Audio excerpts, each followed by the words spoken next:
Hello, everyone. This is Duran's Healing, and welcome to tonight's Healing Circle. For those of you who are new here, welcome to my channel, where I provide weekly energetic updates for the collective. And tonight, I'm feeling a lot of energy that may be radiating through the cosmos. Challenges and issues that may be prevalent in your world. Because this energy is very intense. I don't know exactly what this is, but I'm hoping to pull some messages to get more clarity on what's going on in the world around us. And if at any point this message resonates with you, please be sure to like, subscribe, or comment below to let me know how this reading is showing up in your world. With that being said, let's get into the messages. And the message that's speaking aloud is speaking towards your role as a healer and the path that you're on. And what I can see here is it may be that you're in a new cycle or on a new or different timeline. You've made it into a new era. And the wisdom and the insight that's available to you is like a window into a deep subspace dimension that somehow you've connected to. And this may be causing radical changes in your life. And what I can see here is that these changes is causing you to shed old skin, causing you to get rid of things that are no longer prevalent or relevant in this new paradigm, in this new era that you're on or that you're in. Because it has to do with the mountains. In real time, this is speaking to the level that you have risen to. You have elevated so much so that people have started to look up to you in a way that is causing you to be viewed as a leader. You're on the cutting edge of knowledge, cutting edge of a new insight, cutting edge of a new thought process. You may not view it in this way because you're simply going through your journey. You're going through your path. But you're not just going through it, you're growing through it. Causing your spiritual development to undergo a level of scrutiny that people from the common land don't understand. But in the spiritual world, it has to do with the level of graduation. It has to do with you completing certain missions and accomplishing certain tasks in terms of your spiritual development.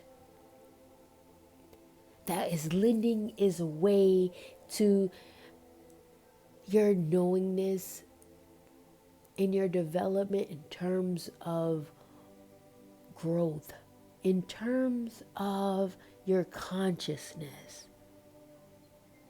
This is what I will coin as spiritual maturation.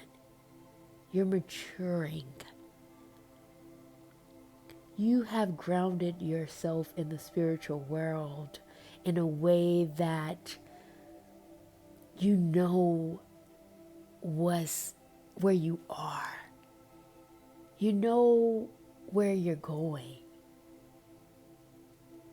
You're not scared of spirituality. You're not scared of what you're doing.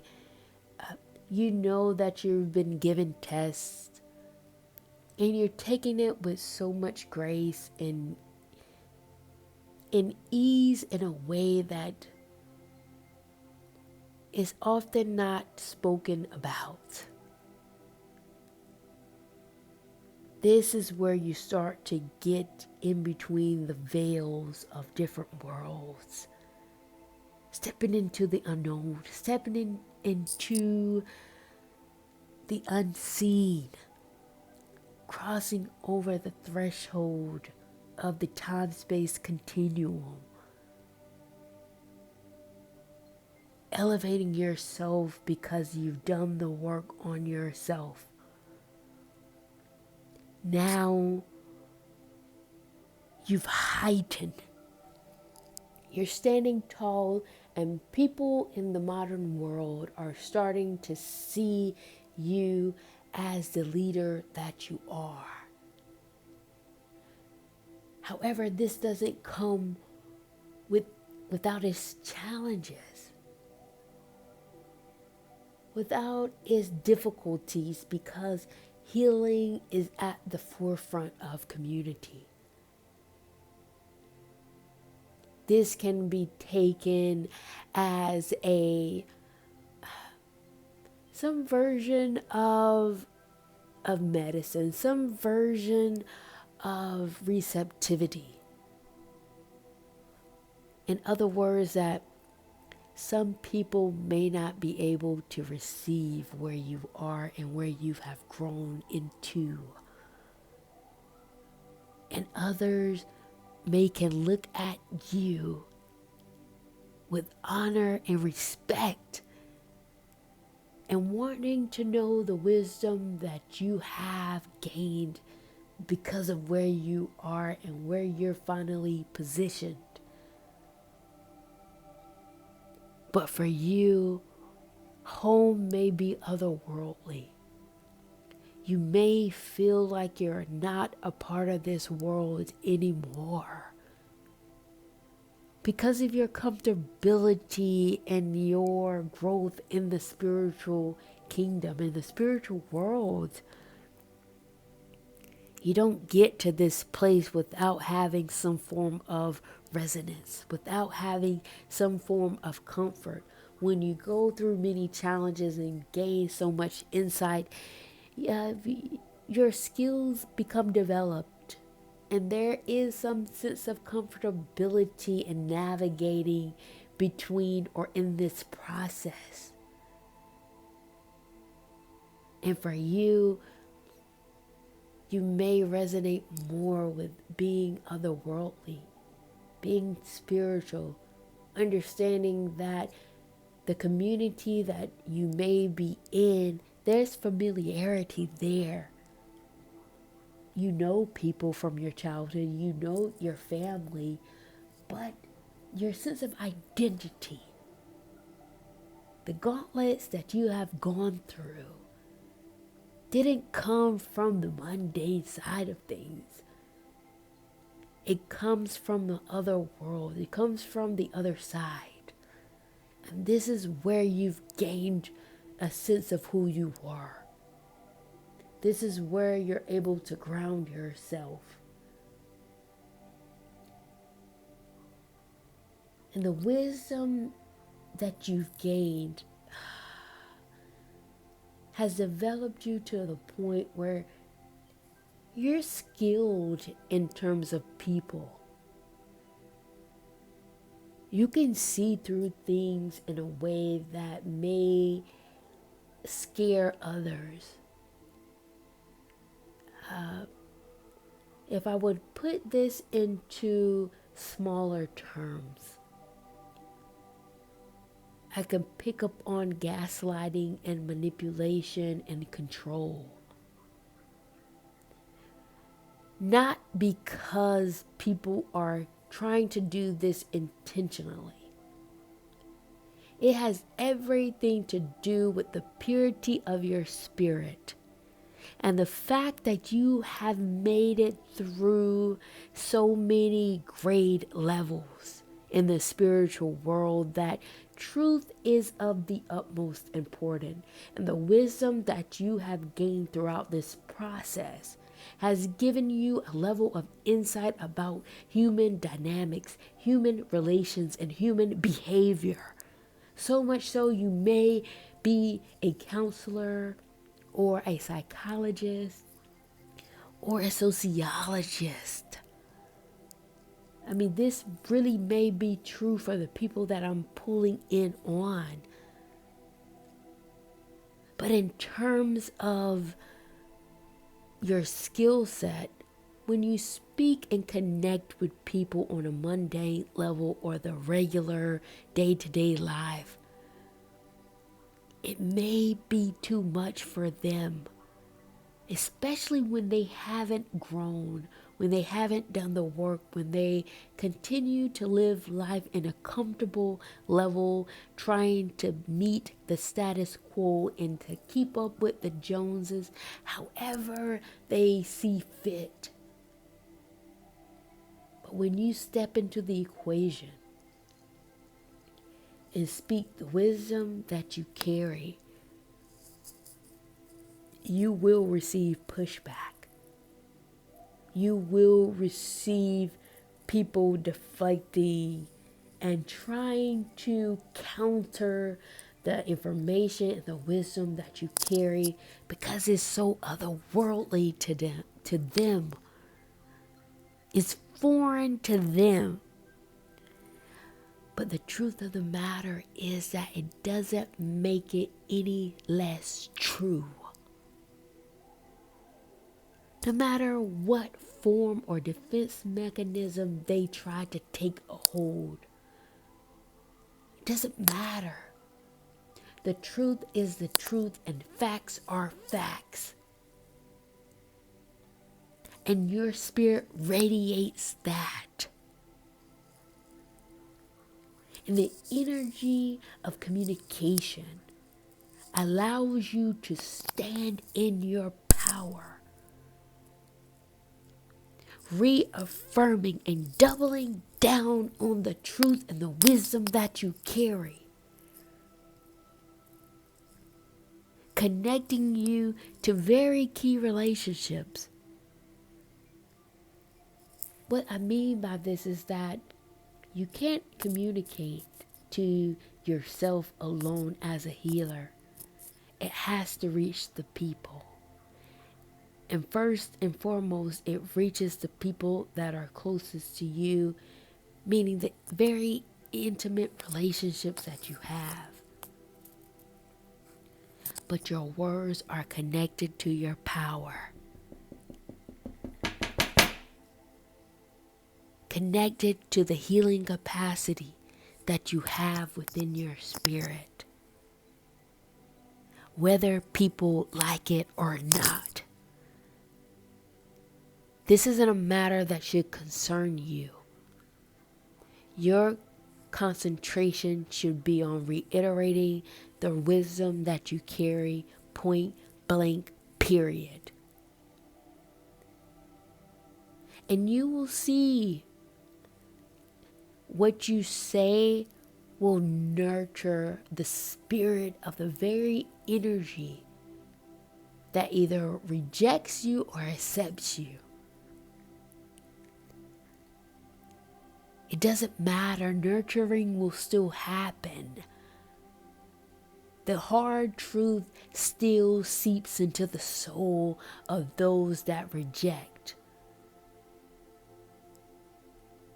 causing action to be taken, whether they ignore you, whether people take your words and embrace it and move in power in it, to move in it as if that you're spoke to their spirit in a way to uplift them.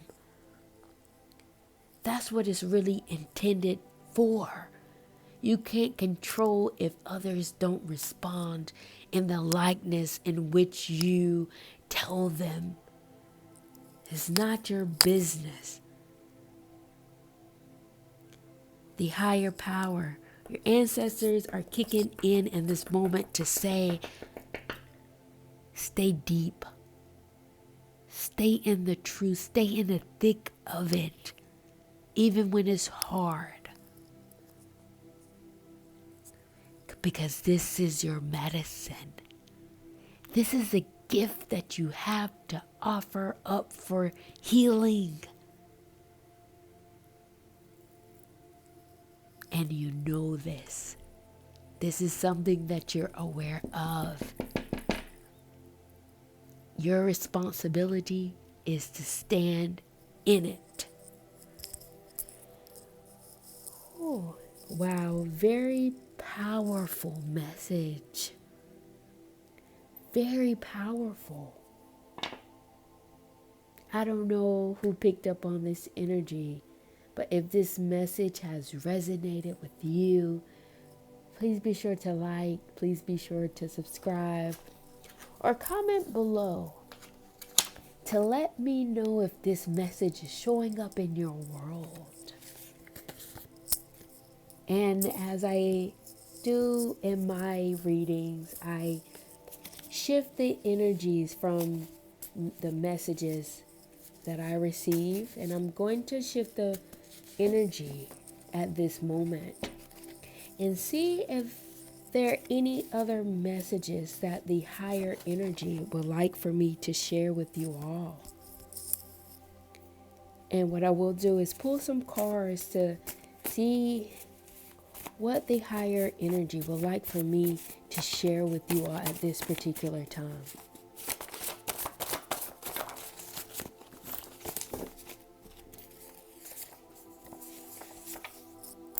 The messages that came out were Soul Tribe, take care of yourself, and intuition.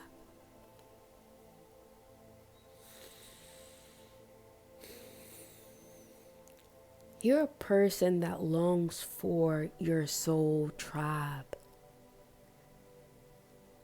I say this often in my readings and in my channel because this is a very true message. Being on a spiritual journey is a very lonely path.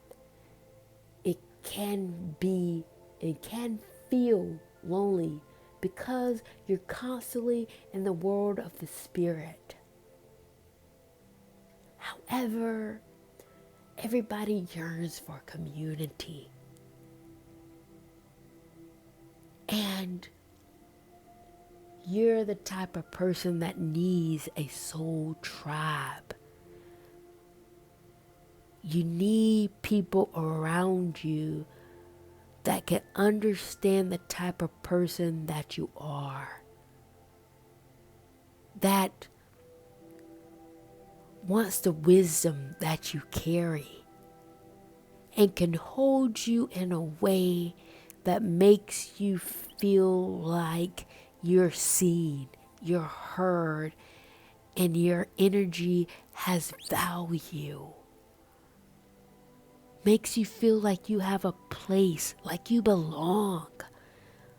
No matter how spiritual you are, no matter how much information you collect on this journey, we all need a sense of community. And it can be very difficult as a healer to have people to see us as we are and not to only view us as a source of information and to get them out of their troubles. We're spiritual, but we're still human. You deserve respect, you deserve honor, you deserve loyalty, and you deserve to be taken care of. And your soul tribe will do that for you. What it calls for you to do is to take care of yourself first. so that you're able to attract this energy in, to attract your people in. If you're constantly on the go, if you're constantly taking care of others 24/7 and you don't listen to the sound of your soul, you will not generate the frequency needed to attract in the tribe that you're longing for. Tap into your intuition. Tap into your gut feeling, because you know that you're deserving of something much more. Relationships that are viable, relationships that are true, and not just attracting takers. Relationships that embody reciprocity, love, and care for your being in its totality. You've done the work. Now it's time for you to reap the benefits of it. Period. With that being said, thank you all for joining my healing circle tonight. Please be sure to like, subscribe, or comment below if any of these messages have resonated with you tonight. I greatly love to read all of your comments, and I will see you all at the next healing circle.